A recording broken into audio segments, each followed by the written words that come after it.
It was an evening that should have been like any other. The hospital was busy as usual, the way hospitals in big cities often are, but nothing out of the ordinary seemed on the horizon. The night shift had just begun, and Dr. Marcus Hayes, a tall, composed, and seasoned surgeon, was wrapping up the final paperwork for a minor procedure he'd performed earlier in the day. The rain outside had been falling steadily for hours, drumming against the hospital windows in a constant rhythm that nearly drowned out the usual sounds of the emergency room.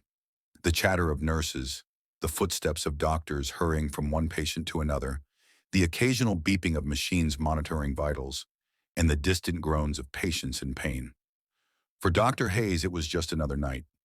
Having been in this hospital for over a decade, he'd seen it all. His calm, steady hands had saved hundreds, if not thousands of lives. Over the years, he had developed a reputation not just for his skill, but for his unwavering compassion and dedication to his work. There was no ego involved when Marcus entered the operating room. It was all about saving lives. He didn't care who the patient was, where they came from, what their background was.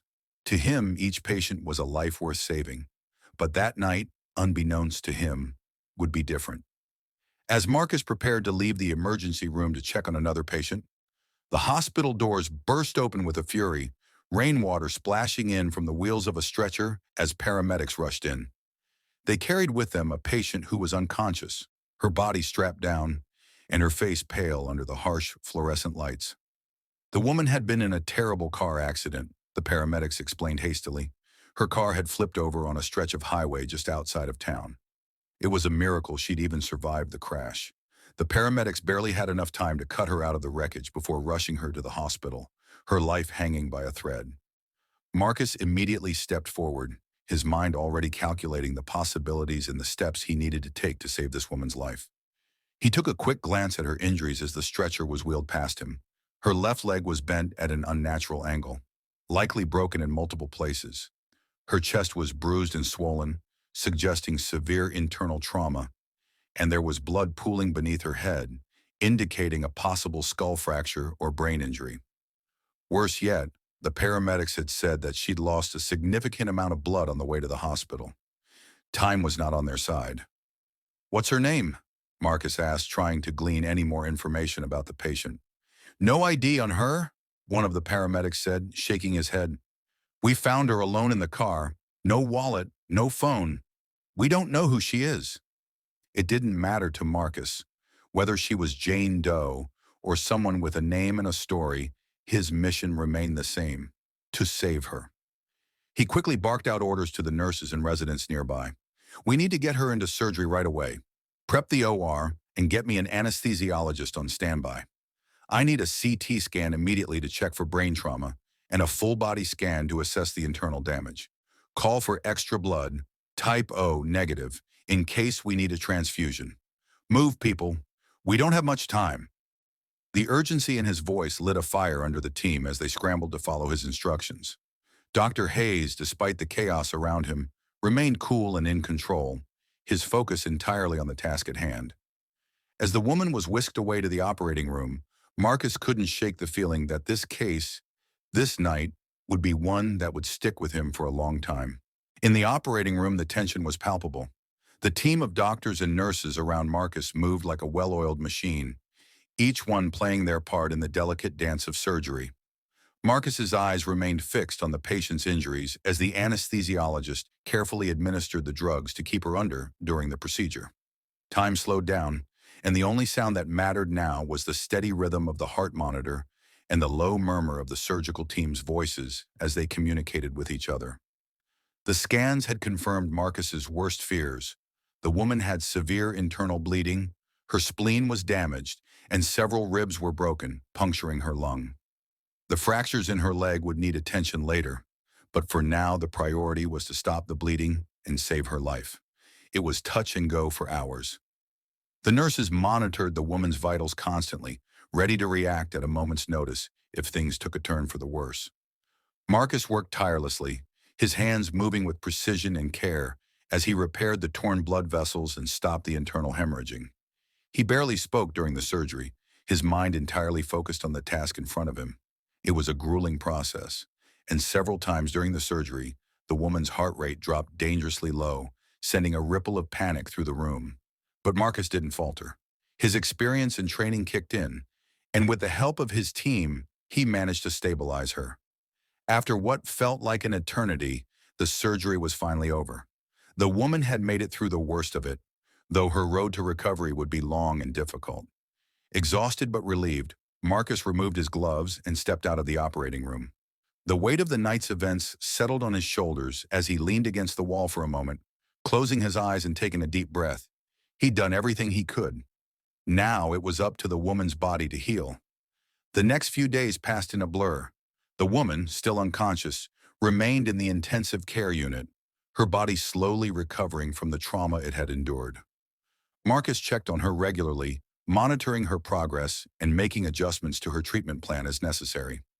Despite her condition, he couldn't help but feel a sense of satisfaction knowing that he'd played a role in saving her life. It was moments like these that reminded him why he'd become a doctor in the first place. Then after nearly a week, the woman woke up. The nurses had alerted Marcus the moment she regained consciousness, and he quickly made his way to her room. As he entered, he saw her lying in the hospital bed, her eyes fluttering open for the first time since the accident. Her face was still bruised, and she winced in pain as she shifted slightly, trying to get comfortable. Her confusion was evident, her mind clearly struggling to piece together what had happened to her.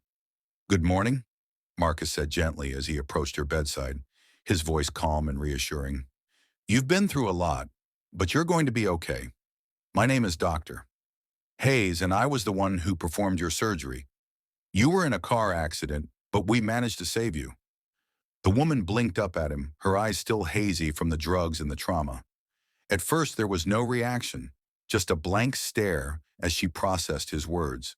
But then slowly, something shifted in her expression.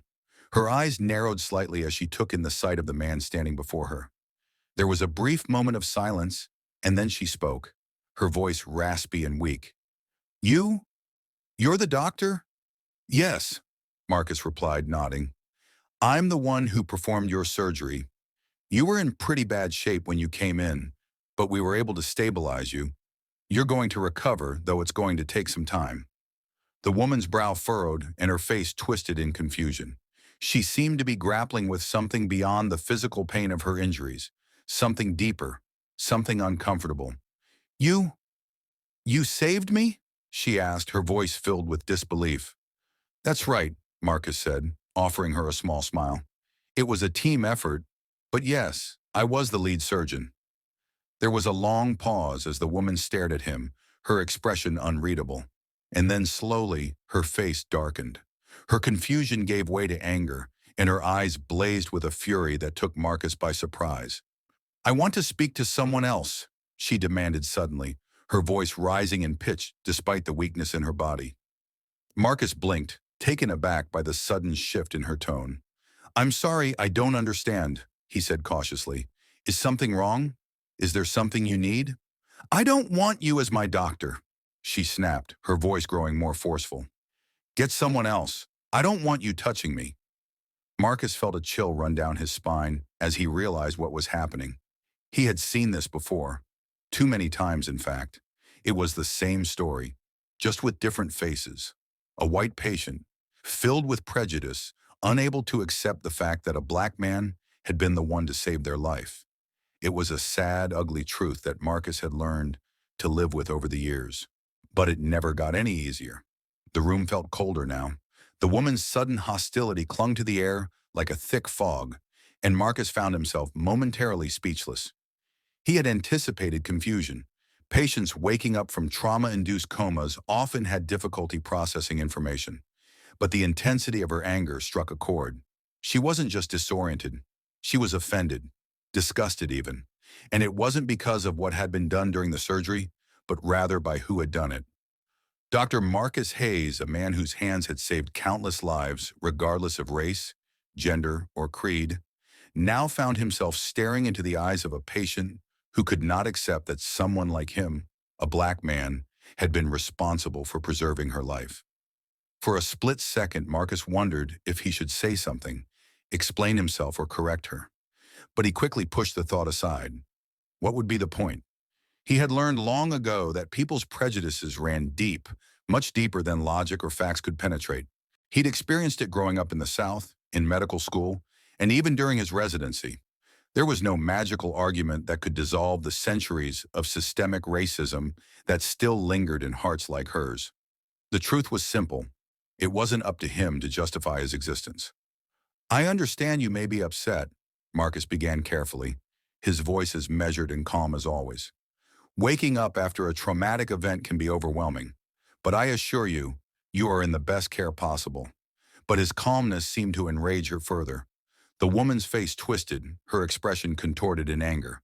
"I don't care about your assurances," she spat, her voice hoarse from disuse, yet charged with venom. "I don't want you as my doctor. I want someone else. Someone, someone more qualified." Her eyes darted toward the door, as if expecting someone to step in and offer her a new, more acceptable doctor. Marcus's jaw tightened for a brief moment before he responded, maintaining his professionalism. "I can assure you, I am more than qualified to treat you. You're stable now because of the surgery my team and I performed, and we've done everything we can to ensure your recovery." Her next words came like a slap to the face, each syllable dripping with venom. "I don't want a black doctor." The silence that followed was deafening. For a moment, Marcus stood completely still, the only sound in the room being the steady beeping of the heart monitor next to the woman's bed. He had heard those words before, in different forms and from different people. But no matter how many times they were thrown at him, they never failed to sting. He had faced racism throughout his life, as a child, as a student, and now as a professional. But the hate behind them always hit differently when it came from someone whose life he had just saved. He took a deep breath, willing his heart to remain steady, his voice unwavering. "I'm sorry you feel that way," he said slowly, deliberately. "But as your doctor, my only concern is your health and well-being. I took an oath to save lives, and that's exactly what I did." The woman's lips pressed into a thin line, and for a moment, she said nothing. The tension in the room was palpable. She looked away, her eyes narrowing as if deep in thought, wrestling with her own conflicted emotions. Her body, weak from the ordeal, slumped slightly against the pillows, but her face still held an air of defiance. Marcus knew this battle all too well. It wasn't new to him. In fact, it was familiar, painfully so. Throughout his career, he had encountered patients who couldn't see past his skin color. They didn't care about his medical degrees, his years of experience, or the lives he had saved. To them, his blackness overshadowed everything else. And yet, despite knowing this, despite living with this reality for years, it still hit him like a punch in the gut every time it happened. As he stood there, looking at this woman who had just been inches away from death only days ago, he felt a familiar heaviness in his chest. But Marcus had long ago learned how to navigate these moments. He had no intention of backing down, and he would never give her the satisfaction of seeing him react with anything less than absolute professionalism. "I understand if you're feeling disoriented or overwhelmed," he said, keeping his tone gentle but firm. "But the fact remains that you're alive, and I'm responsible for that.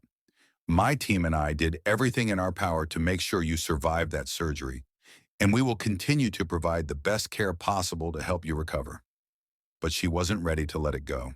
Her anger simmered just beneath the surface, and it was clear that her prejudice ran deeper than mere confusion. "Get me someone else," she demanded again, her voice now tinged with desperation. "I don't want you. You think I don't know what's going on? You think I don't see what's happening in this country? I don't need you telling me how lucky I am. I don't need you." Marcus stood still, letting her words hang in the air for a moment. He had heard it all before. The denial, the deflection, the refusal to acknowledge that someone like him could hold a position of power and responsibility. It wasn't just ignorance, it was fear. People like her were afraid of a world where they couldn't rely on the privilege they had been born into, where they had to face the reality that a black man could be not only their equal, but also their superior, even if just for a moment.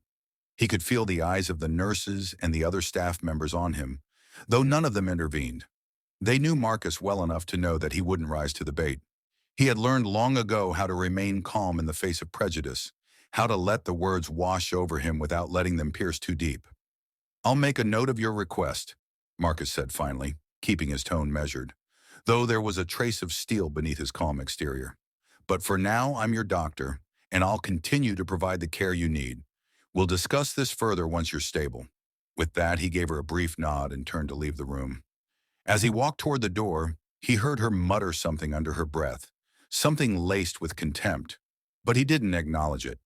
He had more important things to focus on. As he stepped out of the room, he felt a familiar sense of exhaustion settle over him, not from the physical toll of his job, but from the emotional and psychological burden of navigating the racism that seemed to follow him wherever he went. The world expected him to constantly prove himself, to be twice as good, twice as qualified, twice as professional as his white colleagues just to earn the same amount of respect, if not less. In the hallway, Marcus paused for a moment, leaning against the wall as he let out a long breath. One of the nurses, a kind woman named Claire, approached him hesitantly. "Dr. Hayes," she said softly, her voice laced with concern. "I overheard. I'm so sorry. If you need someone to talk to—" Marcus waved her off gently. "Thank you, Claire," he said with a small, tired smile. "I'm fine. I've dealt with worse." But as Claire walked away, Marcus couldn't help but feel the weight of the situation pressing down on him. He wasn't fine. Not really. Every instance like this chipped away at him, even if he didn't show it. There was only so much a person could take before it started to wear them down. But he pushed those feelings aside, as he always did, and focused on his work. There were other patients who needed him, and he wouldn't let this one incident derail him from his purpose. The next few days passed uneventfully, though the tension between Marcus and his patient remained palpable. She barely spoke to him during his rounds, her eyes always narrowing whenever he entered the room. Despite her animosity, Marcus continued to provide the best care possible, adjusting her medications, monitoring her vitals, and ensuring that she was on the road to recovery. He wasn't doing it for her approval or gratitude. He knew he would likely never receive either. He was doing it because that's what he had sworn to do. The woman's recovery was slow but steady. Her broken bones were healing, the bruising on her chest and abdomen was fading, and the surgeries Marcus had performed had saved her life, though she still required extensive physical therapy. Her body was healing, but her mind, her heart, it was clear those were harder to reach. One afternoon, about 2 weeks after her initial surgery, Marcus received word that the woman's husband had arrived at the hospital. Until now, she had been without visitors, and her identity had remained unknown to the hospital staff. But when her husband finally arrived, the pieces began to fall into place. Marcus was in the middle of a consultation when he heard the raised voices near the woman's room. He stepped into the hallway just in time to see a tall, broad-shouldered man storming down the corridor toward the nurse's station. His face was red with anger, and his eyes were blazing as he demanded to know who had been treating his wife. "I want to speak to her doctor," the man barked, his voice loud enough to echo down the hallway. "Where is he? I need to know who's been taking care of my wife." The nurse behind the counter looked up nervously and glanced in Marcus's direction. "Doctor?" "Hayes is the attending, sir," she said cautiously, her eyes flicking between the irate man and Dr. Hayes. The husband's eyes snapped toward Marcus, locking on to him as he stood just a few feet away. There was a moment of silence, a moment where Marcus could feel the man's gaze travel up and down, sizing him up, assessing him, not for his skills, not for his experience, but for the one thing that had caused his wife's anger, his skin color. "You're her doctor?" the husband asked, his voice dripping with disbelief, as if the very idea was too foreign to process. Marcus nodded, keeping his tone even, though he could already feel where this conversation was heading. "Yes, I'm Dr. Hayes. I performed the surgeries that stabilized your wife after the accident. She's recovering well, though she'll need continued care and therapy for the next few months." The man took a step closer, his posture aggressive, as if he were preparing for a confrontation. "You're telling me you saved my wife?" There was an edge to his words, something sharp and hostile lurking just beneath the surface. "I am," Marcus replied calmly, holding the man's gaze. He wasn't about to back down. Not now, not ever. He had done his job, and he had done it well. The woman was alive because of his work, and no amount of anger or racism was going to change that fact. The husband sneered, his eyes narrowing as he took another step toward Marcus, as if his physical presence alone could intimidate the doctor into submission. "I want a second opinion," he growled. "I don't care what you say. I want a real doctor to look at her. You're telling me that my wife was in a life-threatening situation and they gave her to you?" It was like a slap in the face. Marcus had been in this position before, but it never got easier. He had dealt with patients who doubted his abilities, but there was something particularly cutting about the way this man stood before him, openly questioning not just his skills, but his very right to exist in the role he had worked so hard to achieve. Still, Marcus remained composed. His professionalism was like armor, shielding him from the onslaught of ignorance and bigotry. "I understand that this situation is difficult for you," Marcus said, his voice steady but firm. "But your wife received the best possible care. My team and I worked around the clock to save her, and the surgeries were successful. She's stable, and we're continuing to monitor her progress." The husband shook his head, disbelief etched into every line of his face. "I don't care what you say," he snapped. "I want someone else, someone qualified. I'm not letting you near her again." It was a battle Marcus had fought too many times. The doubt, the thinly veiled racism, the refusal to acknowledge his expertise, all of it was as familiar as the stethoscope that hung around his neck. But what hurt the most wasn't the man's words. It wasn't even the tone of contempt that coated every syllable. It was the knowledge that no matter what Marcus said or did, no matter how many lives he saved, there would always be people like this man, people who couldn't see past the color of his skin. But Marcus wasn't here to change the man's mind. He was here to save lives, and that's what he had done. "I'll note your request," Marcus said, his voice cool and controlled. "But let me be clear. Your wife's life was in danger when she arrived here, and she's alive today because of the work my team and I did. If you want a second opinion, you're welcome to seek one. But the facts remain the same. She's stable, and she's on the road to recovery. If you have concerns, I'd be happy to discuss them with you and another physician." The husband glared at him, his jaw tight, his fists clenched at his sides. It was clear that no amount of reasoning would sway him. His prejudice ran too deep, too ingrained in the very fabric of his being. The silence stretched between them for a long moment, tense and heavy. Then, without another word, the man turned and stormed back into his wife's room, slamming the door behind him. Marcus stood there for a moment, his heart pounding in his chest. He had expected this, had anticipated the man's reaction the moment he had heard that the husband had arrived. But still, the weight of it pressed down on him, a familiar heaviness that came with every encounter like this. It wasn't just about one patient or one family. It was about the larger picture, the constant, unrelenting battle he faced as a black man in a profession that still, even in the 21st century, carried the remnants of a racist past. He took a deep breath, centering himself.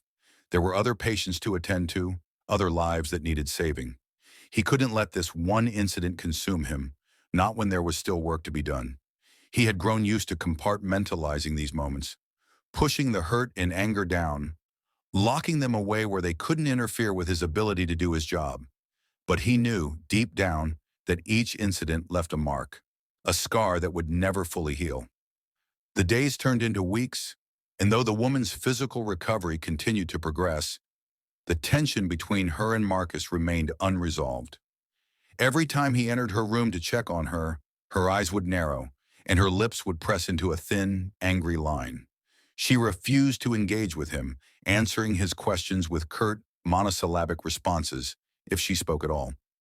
Her husband, too, made his disdain clear whenever Marcus was around, hovering protectively by his wife's side, as if guarding her from some unseen threat.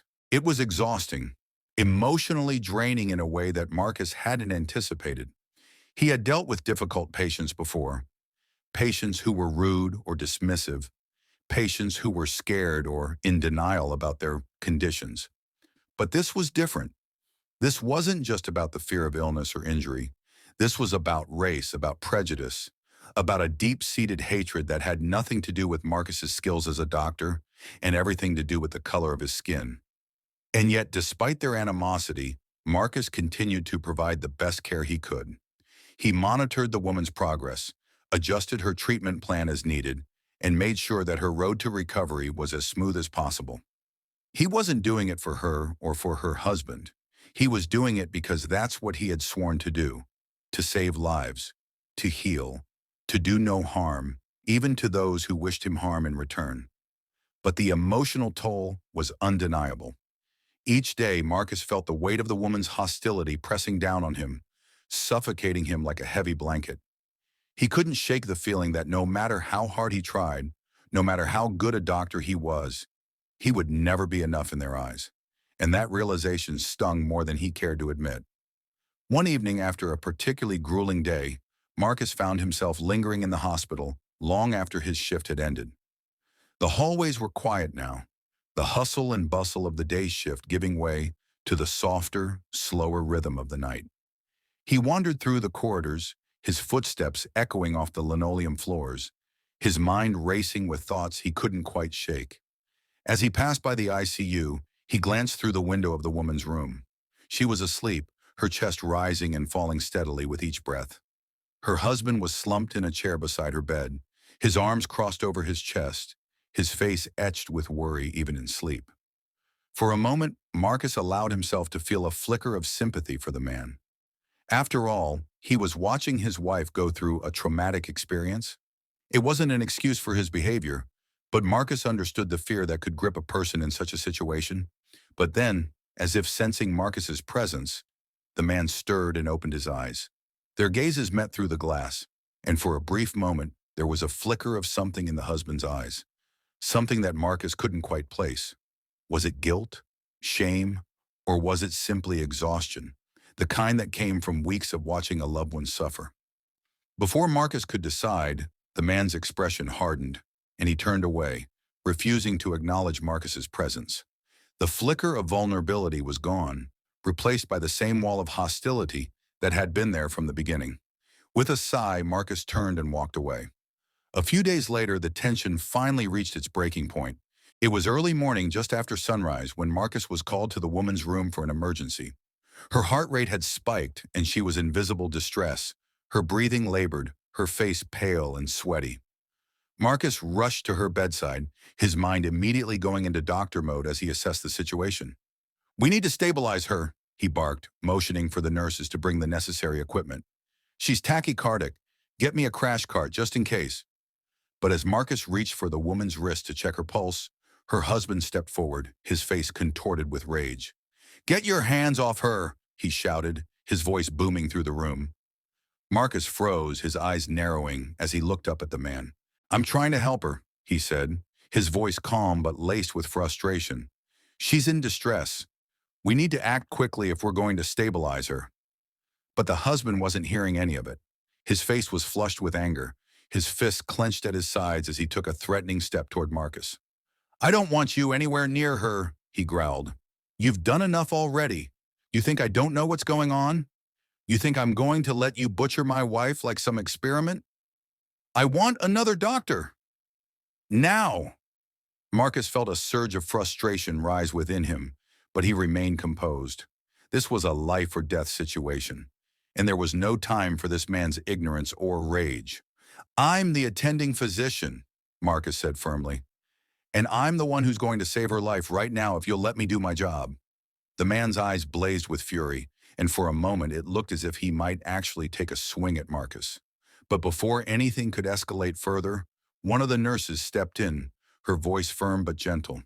"Sir, I understand you're upset, but your wife is in critical condition. We need to let Dr. Hayes work. He's the best surgeon we have." The man glared at her, then back at Marcus, his face a mask of barely controlled rage. But the nurse's words seemed to have broken through the fog of his anger, if only slightly. He stepped back, though his posture remained tense and hostile. "Fine," he spat, "but I'm watching you." Marcus didn't waste another second. He and the team worked swiftly, administering medication to stabilize her heart rate and using the defibrillator to shock her heart back into a normal rhythm when it became clear that her condition was worsening. The air in the room was thick with tension, but Marcus's hands moved with the same precision and calm that had saved countless lives before. He focused entirely on the task at hand, blocking out the husband's glare, the rising tension, and the unspoken hostility that filled the room. After what felt like an eternity, the woman's heart rate began to stabilize. Her breathing evened out, and the color slowly returned to her cheeks. Marcus let out a breath of relief, signaling for the nurses to monitor her closely as he stepped back from the bed. "She's stable for now," Marcus said, turning to the husband, "but we'll need to keep a close eye on her in the next few hours. Her condition is still critical." The husband didn't respond. His face was tight with suppressed anger, his fists still clenched at his sides as he stared at Marcus with undisguised hostility. It was as if he was searching for something to criticize, some excuse to continue his tirade, but there was nothing left to say. Marcus had saved his wife's life once again, and there was no denying that fact. Without another word, Marcus left the room, the weight of the confrontation heavy on his shoulders.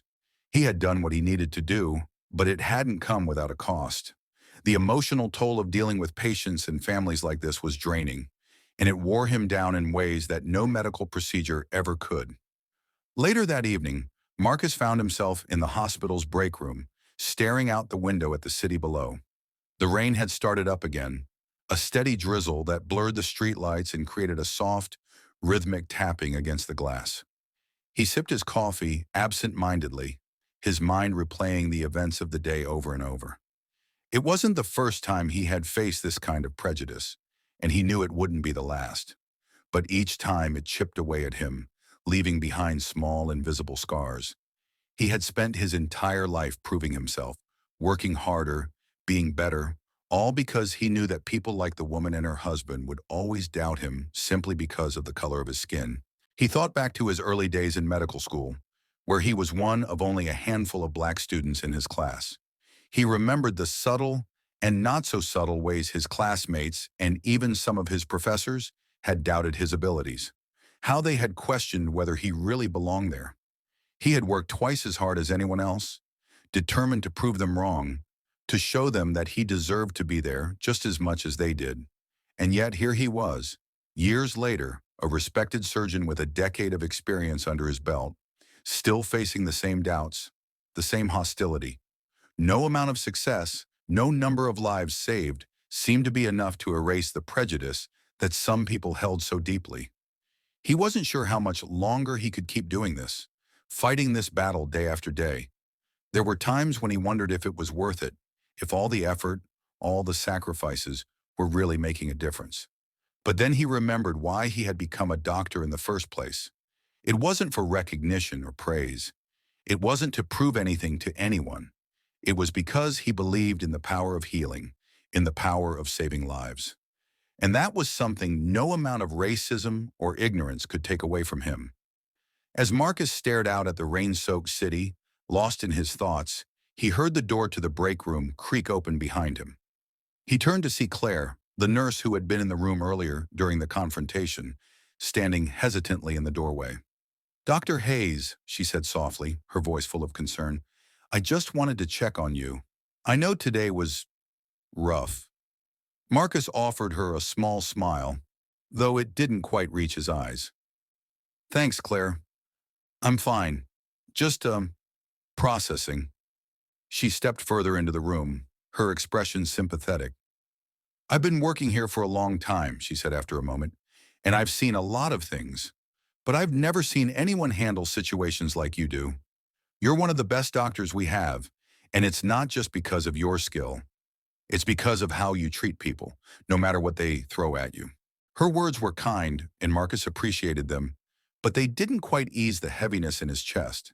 He knew Claire meant well, but the truth was, no amount of praise could undo the emotional toll that came with facing racism day after day. "I appreciate that, Claire," he said quietly, turning back to the window, "but sometimes it feels like it's never enough." She was silent for a moment, and then she stepped closer, placing a hand on his shoulder. "You're making a difference," she said firmly. "Maybe not to everyone, but to the people who matter. Don't forget that." Marcus nodded, though the weight of the day still lingered. He knew she was right, but the truth was, it was hard to keep going sometimes. It was hard to face people who saw him not for the doctor he was, but for the color of his skin. It was hard to keep saving lives when some of those lives didn't even want to be saved by someone like him. But he would keep going. He had to, because that's what it meant to be a doctor. That's what it meant to be Marcus Hayes. 2 weeks later, the woman was finally ready to be discharged. Her physical condition had improved significantly, thanks to Marcus's meticulous care and the dedication of the hospital staff. The day of her discharge, Marcus found himself standing outside her room, mentally preparing himself for what was sure to be an uncomfortable conversation. He knocked lightly on the door before entering. The woman was sitting up in bed, her belongings packed in a small suitcase beside her. Her husband sat next to her, his posture stiff, his expression unreadable. Marcus took a deep breath and stepped inside, his professional demeanor firmly in place. "I just wanted to check in before you leave," he said, keeping his tone neutral. "You've made great progress, and you should be well on your way to a full recovery. The physical therapist will be in touch with you about your next steps." The woman didn't respond at first. She stared at him, her eyes narrowed, as if she were still trying to process the fact that the man standing before her had been responsible for saving her life. Her husband, too, remained silent, his face a mask of barely concealed resentment. But then, after a long moment, something shifted in the woman's expression. It was subtle, almost imperceptible. But Marcus noticed it, the flicker of guilt, of shame, perhaps even of regret. "Doctor Hayes," she said finally, her voice quiet but steady. I need to say something." Marcus raised an eyebrow, waiting for her to continue. "I was wrong," she said, her voice faltering slightly. "About you. About everything. I didn't treat you the way you deserved. And I'm sorry." Her words hung in the air, heavy with meaning. Marcus wasn't sure what to say. He had spent weeks enduring her hostility, her husband's contempt, and now here she was, offering an apology. It wasn't something he had expected, and he wasn't entirely sure how to respond. But after a moment, he nodded. "Thank you," he said simply, his voice calm and measured. "I appreciate that." The woman looked away, her face flushed with embarrassment. Her husband shifted uncomfortably in his seat, clearly not as willing to admit any fault. But Marcus wasn't looking for a grand gesture or a profound change of heart. The apology was enough, a small step toward understanding, perhaps. As Marcus turned to leave, the woman's voice stopped him once more. "I don't know if I'll ever be able to fully express my gratitude," she said, her voice low and somewhat unsteady. "But I wanted you to know that I know you saved my life, and I know I didn't treat you right because of my own ignorance. I judged you before I even gave you a chance, and that wasn't fair." Marcus paused, turning back to face her. The apology had been unexpected, but the weight of her words now settled heavily between them. He could see in her eyes that there was real regret, though the long road to changing her views likely stretched far beyond the walls of this hospital room. Marcus had learned to manage his expectations. He didn't need her or anyone else to suddenly become an ally or see him differently overnight. What mattered to him was the life he had saved. "Life has a way of teaching us lessons in unexpected ways," Marcus said after a moment, choosing his words carefully. "It's never too late to learn, though. I hope that moving forward, you give people the chance they deserve before making assumptions about them." He wasn't looking for thanks. He wasn't even looking for change in her. But if there was any hope of her walking out of this experience with something deeper than survival, then it was worth saying. The woman nodded, her face still shadowed with a mixture of shame and relief. Her husband, however, remained stone-faced, staring at the floor as if he couldn't bear to look at Marcus. The tension that had been a constant presence between them hadn't vanished, but it had lessened, if only slightly. "Thank you," she repeated, her voice softer now. "For everything." Marcus nodded again, his professional mask firmly in place. "Take care of yourself," he said as he turned to leave, knowing this was as much closure as he was going to get from this particular encounter. Later that evening, Marcus found himself sitting in his office, the hospital quieting down as the night shift began to settle into its usual rhythm. He stared at the stack of patient charts on his desk, but found himself unable to focus. His mind kept drifting back to the events of the past few weeks, to the woman's reluctant apology, to her husband's lingering hostility. He knew that racism wasn't something that could be solved with a single act of kindness or a life-saving surgery. Prejudices as deeply ingrained as the ones he had encountered in that family would take far more than one conversation or even one lifetime to overcome. But still, he couldn't help but wonder if, in some small way, this experience had planted a seed of doubt in their rigid worldview. Maybe the woman would go home and reflect on what had happened. Maybe she would think about how the man she had dismissed and scorned had been the one to save her life. Maybe, just maybe, that would lead her to question other assumptions she had made, not just about Marcus, but about people of color in general. Or maybe it wouldn't. Maybe she would return to her life, and her old prejudices would remain as strong as ever. There was no way to know for sure, but Marcus had learned long ago that he couldn't control other people's thoughts or actions. What he could control was himself, and the way he responded to the challenges he faced. He could control the level of care he provided to every patient who came under his care, regardless of how they viewed him. And that was what mattered. As he sat there, his phone buzzed softly on his desk. He picked it up, glancing at the screen to see a message from his mother. "Hey, baby, just checking in. Hope you're doing okay." A small smile tugged at the corners of Marcus's mouth as he read the text.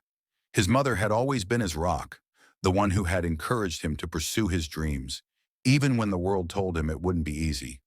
She had known, perhaps better than anyone, what kind of challenges he would face as a black man in a field dominated by people who didn't look like him. But she had never wavered in her support, always reminding him that his talent and his compassion were what set him apart. "I'm doing fine, Mom," he texted back, though he knew she would see right through his simple reply. "It's been a tough day, but I'm good." He set the phone back down on his desk, leaning back in his chair as he closed his eyes for a moment. He thought about all the times he had felt exhausted, worn down by the weight of other people's ignorance, and the way his mother's words had always given him the strength to keep going. She had faced her own share of hardships, having grown up in a time when opportunities for black women were even more limited than they were now. And yet she had persevered, building a life for herself and raising Marcus to believe that he could achieve anything if he worked hard enough. It was that belief that had carried him through medical school, through the late-night study sessions, the long hours in the hospital, and the moments when he had doubted himself. It was that belief that had kept him going through the racism, the doubts from colleagues, and the moments of isolation he sometimes felt in a profession where he was often the only person of color in the room. And now, as he sat in his office, reflecting on the events of the day, Marcus realized that belief was what would carry him forward. The woman's apology, though meaningful in its own way, wasn't the validation he needed. He didn't need the approval of people like her or her husband to know his worth. He had already proven himself, time and time again. What mattered in the end was the work, the lives he saved, the people he helped. That was what gave him purpose, what kept him going even on the hardest days. And as long as he kept that at the forefront of his mind, he knew he could handle whatever came his way. 2 months later, Marcus was leaving the hospital after another long shift when he noticed a familiar figure standing just outside the entrance. The rain had begun to fall lightly, the drops creating small ripples in the puddles on the sidewalk, and Marcus pulled his coat tighter around himself as he approached the figure. It was the woman, the patient he had saved, standing there in the rain, her arms wrapped around herself as if she didn't quite know what to do with him. She looked up as Marcus approached, her face pale but healthier than it had been the last time he had seen her. There was something different in her eyes now, something softer, more vulnerable. "Dr. Hayes," she said quietly, her voice barely audible above the sound of the rain. Marcus stopped in front of her, surprised to see her here after all this time. "What are you doing here?" he asked, his tone cautious but not unkind. I I came to thank you," she said, her voice hesitant. "I know I already apologized when I left, but I don't think I really understood what I was apologizing for at the time. I was still angry, but I've had time to think, and I realized I needed to come back and say it properly." Marcus studied her for a moment, unsure of what to make of this unexpected encounter. He had moved on from the situation, compartmentalized it like he did with so many other difficult interactions. But now, standing here in the rain, he could see that something had shifted in her. "I appreciate that," Marcus said after a moment, his voice measured. But you don't need to. No, she interrupted, shaking her head. I do.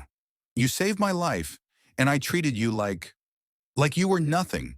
And that's not right. It wasn't just ignorance, it was hate. And I see that now. Her words hung in the air, heavy and raw, and Marcus could see that she was struggling with them. It wasn't easy for her to admit what she had done, and it wasn't easy for Marcus to hear it either. But there was something undeniably human in this moment, something that spoke to the possibility of growth, of change. I've spent my whole life thinking I was better than people like you, she continued, her voice trembling slightly. But when I was lying in that bed, when I realized that you were the one who had saved me, I couldn't handle it. I couldn't accept that someone I'd spent my whole life looking down on had done something so kind. It scared me. It made me question everything I thought I knew. Marcus remained silent, letting her speak. He didn't need to respond right away. This was her moment of reckoning, not his. I don't know what happens next, she said finally, her voice barely above a whisper. But I wanted you to know that I see it now. I see the hate for what it was, and I'm going to work on it. I owe you that much. There was a long pause as the rain continued to fall softly around them. Marcus could feel the weight of her words, the sincerity in them. He didn't know if her apology meant she would truly change, but he could see that she had at least taken the first step. Thank you, Marcus said quietly, his voice steady, but filled with the weight of everything unsaid. I hope you do. She nodded, her eyes glistening with unshed tears. I will, she said, her voice full of quiet determination. Then without another word, she turned and walked away, disappearing into the rainy night. Marcus stood there for a moment, watching her go, the rain tapping softly against his coat. He didn't know what the future held for her, but in that moment, Marcus felt something shift within himself. It was a subtle change, almost imperceptible, but it was there. The acknowledgement, the genuine remorse, the fact that she had returned. These were things he hadn't expected, and though he knew they didn't erase the past or the racism he had endured, they symbolized something important, the possibility of change. As he stood there in the rain, watching her disappear into the distance, Marcus reflected on how rare these moments of reckoning were. For so long, he had accepted that the world would always have people like her and her husband, people who couldn't see beyond their own prejudices. But here was a moment, a glimmer of hope that people could evolve, even if it took something as extreme as having their life saved by someone they'd wronged. He knew that her journey wasn't over, and she likely had years of unlearning ahead of her. But the fact that she had come back to acknowledge her fault said more than any apology ever could. The rain continued to fall, soaking through Marcus's coat as he finally began to walk toward his car. His steps were slow, his thoughts still lingering on the encounter. Part of him wondered what had happened during those weeks after her discharge that had prompted this return. Had she been unable to shake the guilt? Had something in her daily life made her confront the ugliness of her own racism in a way she hadn't before? Marcus didn't know, and perhaps he never would. But what mattered was that she had taken the time to reflect, to try to make amends, however imperfect they might be. The next day, Marcus was back at the hospital, his mind once again focused on the patients he needed to treat. The early morning light filtered through the windows of the emergency department, casting long shadows across the bustling room. Nurses moved swiftly from one station to the next, doctors consulted on charts, and the steady hum of life-saving machinery filled the air. As Marcus reviewed his first patient of the day, a man recovering from a heart attack, he noticed Claire, the nurse who had been there during the woman's hospitalization, approaching him with a knowing look on her face. "Good morning, doctor." "Hayes," Claire greeted him warmly, her eyes studying him for a moment. "You seem lighter today. Something happened?" Marcus chuckled softly. "Is it that obvious?" he asked, raising an eyebrow. Claire nodded, smiling knowingly. "I've worked with you long enough to notice when something's shifted. Care to share?" Marcus hesitated for a moment, unsure of how to put the events of the previous night into words. He wasn't entirely sure he had fully processed it himself yet, but after a brief pause, he decided to share the encounter with Claire. "I saw her," Marcus said simply. "The patient, the one from a couple of months ago. She came back last night out of the blue." Claire's eyes widened in surprise. She did. What did she say?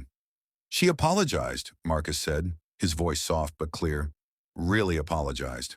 Not just for her behavior in the hospital, but for the way she's lived her life. She admitted that her anger came from a place of hate, and she said she's going to work on it. Claire was silent for a moment, absorbing the weight of his words. Finally, she nodded slowly, a thoughtful expression crossing her face. Wow, she said quietly. That's something. You don't hear that very often. No, you don't, Marcus agreed, his gaze distant for a moment as he recalled the rain-soaked night. I didn't expect it, and I'm not sure how much it will change for her or for me. But it's something. It's a start. The next day, Marcus was back at the hospital, his mind once again focused on the patients he needed to treat. The early morning light filtered through the windows of the emergency department, casting long shadows across the bustling room. Nurses moved swiftly from one station to the next, doctors consulted on charts, and the steady hum of life-saving machinery filled the air. As Marcus reviewed his first patient of the day, a man recovering from a heart attack, he noticed Claire, the nurse who had been there during the woman's hospitalization, approaching him with a knowing look on her face. "Good morning, Dr. Hayes," Claire greeted him warmly, her eyes studying him for a moment. "You seem lighter today. Something happened?" Marcus chuckled softly. "Is it that obvious?" he asked, raising an eyebrow. Claire nodded, smiling knowingly. "I've worked with you long enough to notice when something's shifted. Care to share?" Marcus hesitated for a moment, unsure of how to put the events of the previous night into words. He wasn't entirely sure he had fully processed it himself yet, but after a brief pause, he decided to share the encounter with Claire. "I saw her," Marcus said simply. "The patient. The one from a couple of months ago. She came back last night, out of the blue." Claire's eyes widened in surprise. "She did. What did she say?" "She apologized," Marcus said, his voice soft but clear. "Really apologized. Not just for her behavior in the hospital, but for the way she's lived her life. She admitted that her anger came from a place of hate, and she said she's going to work on it." Claire was silent for a moment, absorbing the weight of his words. Finally, she nodded slowly, a thoughtful expression crossing her face. "Wow," she said quietly. "That's, something. You don't hear that very often." "No, you don't," Marcus agreed, his gaze distant for a moment as he recalled the rain-soaked night. "I didn't expect it, and I'm not sure how much it will change for her or for me. But it's something. It's a start." Claire smiled gently, her eyes full of understanding. "It's more than most people would do," she said. "It might not change the world overnight, but it sounds like it changed something in her. And maybe that's enough."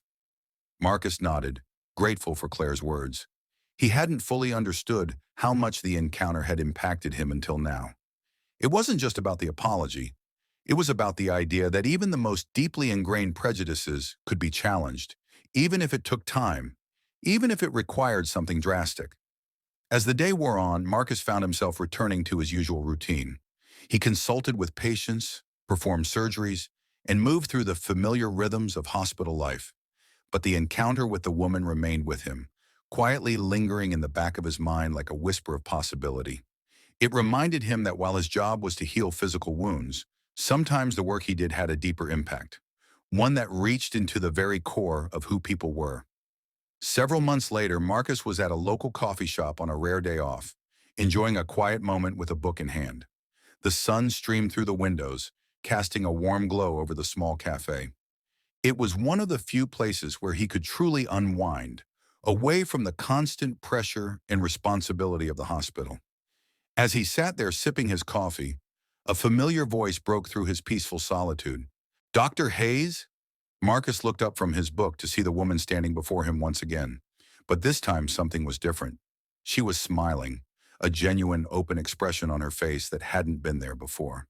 She looked healthier, more at ease than the last time he had seen her. And this time, her husband wasn't by her side.